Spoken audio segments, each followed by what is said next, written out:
श्री स्वामी समर्थ. तुम्हा सगळ्यांचे आपल्या चॅनलवर स्वागत करते. आज आपण कांदी भजी बनवूया. पावसाळा आला म्हणजे कांदी भजी आलीच. चला तर आपण आता झटपट कांदी भजी एकदम क्रंचीवाली बनवूया. आपण सर्वप्रथम 5-6 कांदे लांब लांब अशी कापून घेतलेले आहे आणि हाताने त्याला मॅश करून सगळे एक एक त्याच्या पाकळ्या काढून घेऊया. आणि पाकळ्या काढून घेतल्यानंतर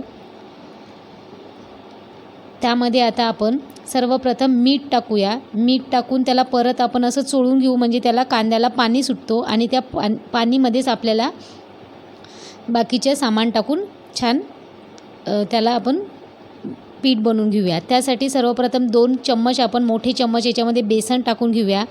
त्यानंतर एक मोठा चम्मच आपल्याला तांदळाचं पीठ लागेल. हिरवी मिरची 2 बारीक कापलेल्या, ओवा लागेल 1 चम्मच आणि बारीक कापलेला आपल्याला सांबार पण लागेल. आणि त्यानंतर थोडासा जिरा पण लागेल आपल्याला, थोडंसं अर्धा चम्मच. आणि त्याच्यामध्ये थोडीशी एकदम किंचित हळद टाकूया आणि छान ते आता पहिल्यांदा मिक्स करूया. त्या कांद्याला जे पाणी सुटलं आहे त्याच्यामध्ये पहिल्यांदा मिक्स करायचं. त्यानंतर त्याच्यामध्ये थोडं थोडं पाणी टाकून असं घट्टसर आपण मिक्स करून त्याला आपण 5 मिनटं ठेवून देऊया, म्हणजे त्याला आणखीन पाणी सुटेल. तळण्या अगोदर त्याच्यामध्ये थोडंसं सोडा टाकून मिक्स करून कढईमध्ये गरम तेल करून घेतलं आहे आणि त्यामध्ये आता आपण चम्मचनी मोठे मोठे असे भजे त्याच्यामध्ये सोडून घेऊन छान गोल्डन कलर होईपर्यंत छान तळून घेऊया. तांदळाचं पीठ टाकल्यामुळे हे भजे अतिशय अशी क्रंची होतात. त्यामध्ये मोहन टाकायची पण जरूरत नाही राहत. कोणी मोहन टाकल्यानंतर असं तेल पकडते असं म्हणतात. त्यामुळे तांदळाचं पीठ अतिशय बेस्ट आहे.